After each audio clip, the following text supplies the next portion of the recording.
कि अक्टूबर में petrol diesel के दाम आसमान छू रहे हैं। सरकारी तेल कंपनियों ने 3 दिन बाद एक बार फिर से पेट्रोल डीजल के दामों में बढ़ोतरी की है।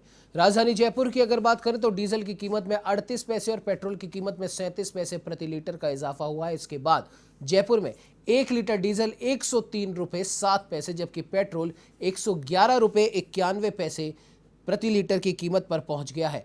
तो वहीं अक्टूबर के शुरुआती 14 दिन में 11 बार पेट्रोल की कीमत बढ़ चुकी है, जो अब तक के इतिहास में पहली बार होने जा रहा है और सबसे अधिक भी ये कीमत है। आपको बता दें कि अमेरिकी बाजार में ब्रेंट क्रूड 83.53 डॉलर प्रति बैरल पर बंद हुआ। ये 3 साल में कच्चे तेल का उच्चतम स्तर है। इससे पहले अक्टूबर 2018 में कच्चा तेल 83 डॉलर के पार गया था। ऐसे में माना जा रहा है कि पेट्रोल डीजल के दामों में और ज्यादा बढ़ोतरी होने की संभावना बनी हुई है। दरअसल कच्चे तेल के बाजार में इन दिनों जबरदस्त तेजी है और एक और कच्चे तेल की मांग बढ़ती जा रही है, तो दूसरी ओर इसकी सप्लाई का सही इंतजाम तक नहीं है। तो वही इस खबर पर ज्यादा जानकारी के लिए हमारे साथ एवन संवाददाता बीके शर्मा फोन लाइन पे जुड़ चुके हैं। बीके जी, जिस प्रकार से 11वीं बार पेट्रोल और डीजल के दाम बढ़े हैं पिछले 14 दिनों में और सबसे उच्चतम स्तर पर पहुंच चुके हैं। डीजल 103 रुपए के पास पहुंच गया है और पेट्रोल में तो जैसे आग ही लगी हुई है। 111 रुपए के आसपास इसके दाम पहुंच गए हैं। अब आखिर कहां जाके रुकेंगे ये दाम?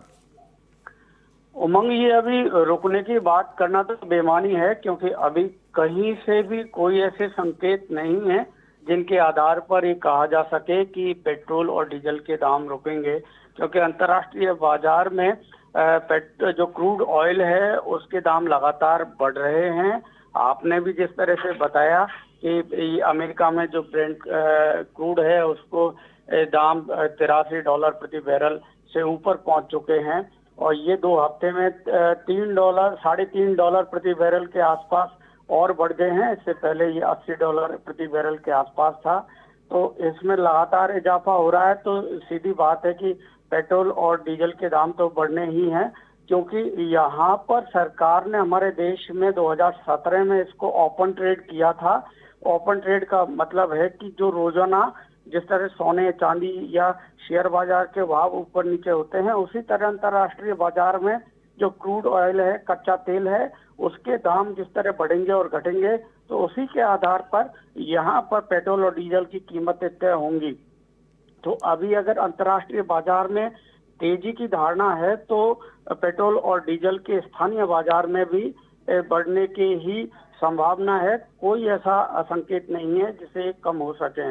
ये तो अंतर्राष्ट्रीय बाजार की बात है, लेकिन स्थानीय बाजार में आप देखेंगे कि ये एक तो दिवाली का वक्त है, व्यापार का वक्त होता है, लेकिन जैसे व्यापार के इस वक्त में जो थोड़ा सा उपभोक्ताओं को आकर्षित करने के लिए कीमतें कम करना या ऑफर देना, इस तरह की चीजें की जाती है, लेकिन ऐसा नहीं हो पा रहा है। आप कंस्ट्रक्शन इंडस्ट्री में, रियल एस्टेट में देखेंगे तो 20 से 25% तक जो कंस्ट्रक्शन कॉस्ट बढ़ चुकी है रियल एस्टेट की। अगर रियल एस्टेट जब की कीमतें बढ़ती हैं तो उससे सारा, क्योंकि करीब करीब 300 ऐसे उत्पाद हैं जो रियल एस्टेट से संबंधित हैं बाजार में, जिसमें इलेक्ट्रिकल्स, इलेक्ट्रॉनिक्स और सीमेंट, बजरी और इनके अलावा जो ट्रांसपोर्टेशन से संबंधित जितने भी उत्पाद हैं उनकी कीमतें बढ़ जाती हैं।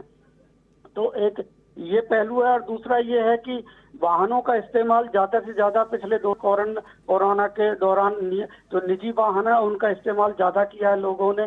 जिनके पास वाहन नहीं थे उन्होंने खरीदे हैं वाहन, ताकि वो भीड़ वाले जो सार्वजनिक वाहन है उनका इस्तेमाल ना करें, निजी वाहनों से यात्रा करें। तो अब उनके ऊपर ये भार बढ़ गया है। जो वाहन हैं उनको अगर वो इस्तेमाल करते हैं, आप देखेंगे कि जो एक हफ्ते में जिसको 500 रुपए का पेट्रोल से काम चलता था, अब वो 3 दिन में ही खत्म हो जाता है। अब उसे हफ्ते में 2 बार पेट्रोल भरवाना पड़ता है। तो ये अतिरिक्त भार है और दूसरी तरफ लोगों की जो आय है वो कम हुई है, नौकरियां कम हुई हैं, इसके दौरान जो सैलरी है उनमें भी कटौती हुई है। तो ये कई डायमेंशन है इसके और चौतरफा मार है उपभोक्ताओं के ऊपर, और इस पर सरकार की ओर से कोई ऐसे प्रयास नहीं किए जा रहे कि ताकि कीमतें कम हो सके पेट्रोल और डीजल की। उमंग जी बिल्कुल वीके जी, और सबसे बड़ी बात यहाँ पर देखने वाली ये भी है कि जिस प्रकार से ये दाम लगातार बढ़ते जा रहे हो, जैसा कि अभी आपने भी बताया कि अभी तो इन पर रोक लगे ऐसा कोई नज़ारा यहाँ पर दिखाई नहीं दे रहा है। ऐसे में जाहिर सी बात है आने वाले कुछ दिनों में जनता को अभी और महंगाई की मार झेलनी पड़ेगी। फिलहाल हमारे साथ में आप जुड़े, इतनी महत्वपूर्ण जानकारी आपने हमारे साथ साझा की, उसके लिए आपका बहुत बहुत धन्यवाद।